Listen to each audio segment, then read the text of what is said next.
Episode की शुरुआत में हम देखते हैं कि ज़ेदा एक गहरी सोच में घर में बैठी होती है कि तभी कोई डोरबेल रिंग करता है और वो जाकर दरवाज़ा खोलती है तो सामने आरिफ होता है। फिर वो कहता है कि तुम कैसी हो, मैं सिर्फ तुम्हें ही देखने आया हूँ।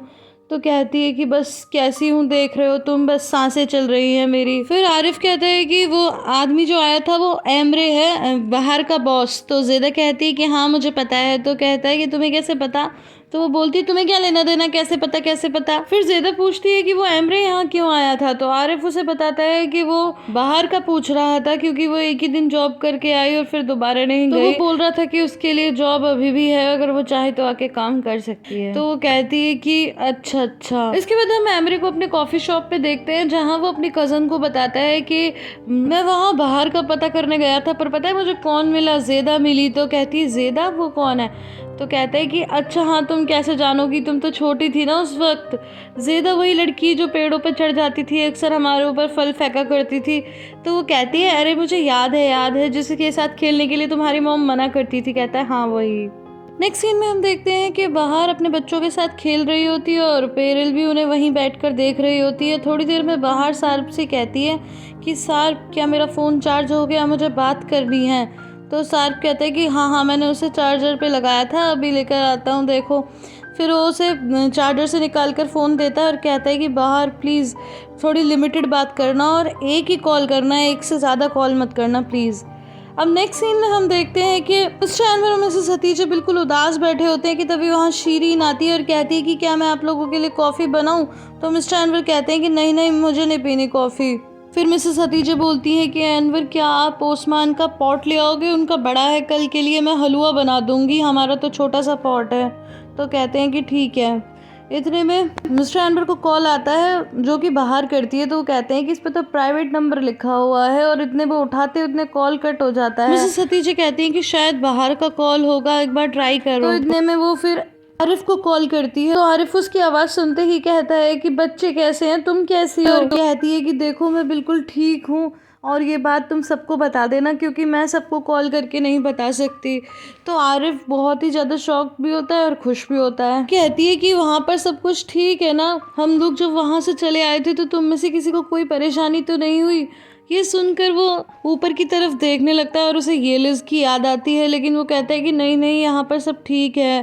तो कहती है कि मुझे अब फ़ोन रखना होगा। फिर वो दोबारा कहती है कि आरिफ सुनो, अपना ख्याल रखना।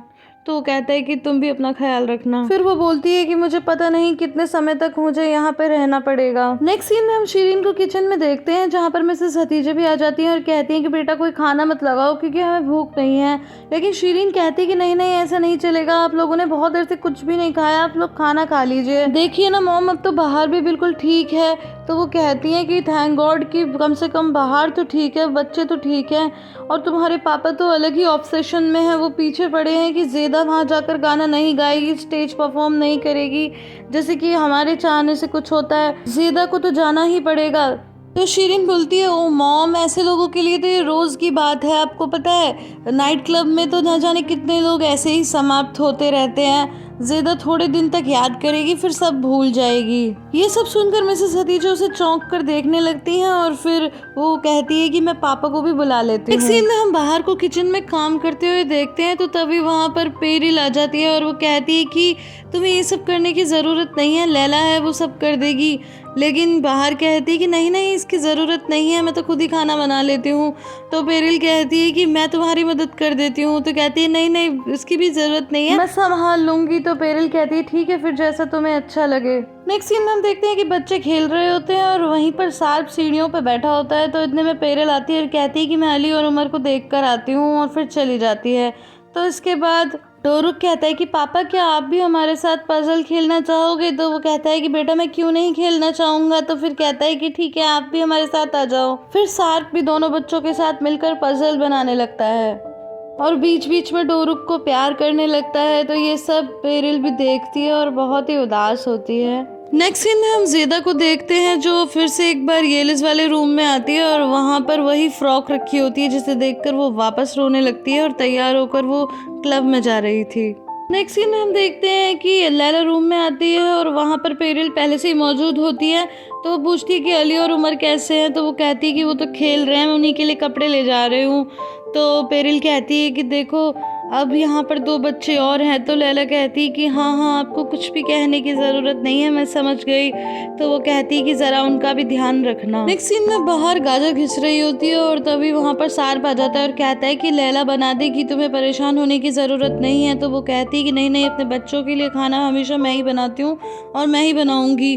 तो सार्प कहता है कि मैं तो इसीलिए कह रहा था क्योंकि तुम थक जाओगी। तो वो कहती कि थक जाऊँगी?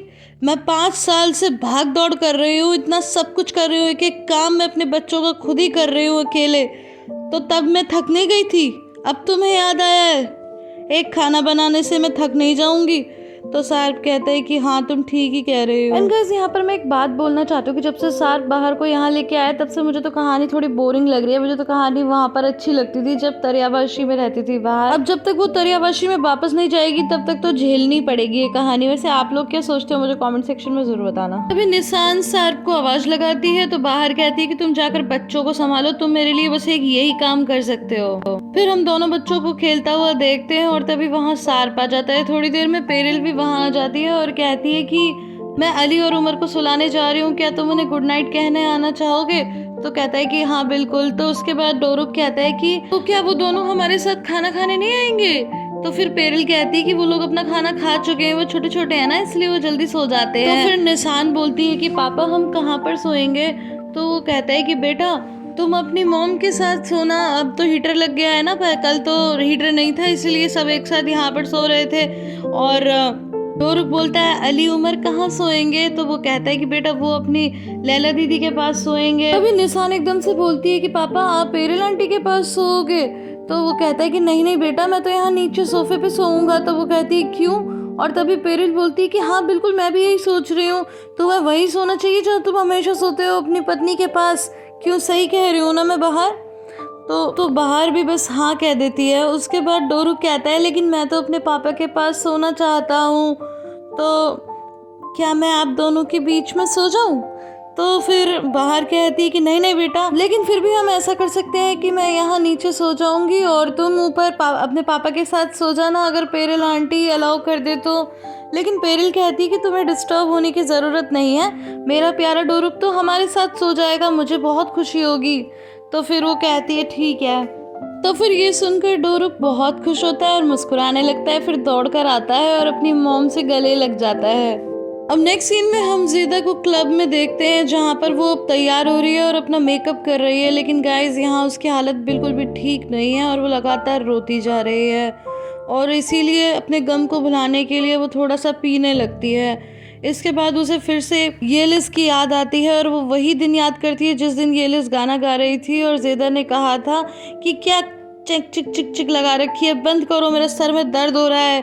और फिर येलिस बोल रही थी कि आज मेरा पहला दिन है, मुझे विश कर लो, मुझे गले लगा लो, थोड़ा सा प्यार कर लो। और ज़ेदा ने बहुत ही रूडली कह दिया था कि तुम क्या छोटी बच्ची हो क्या जो तुम्हें प्यार करे, गले लगाए?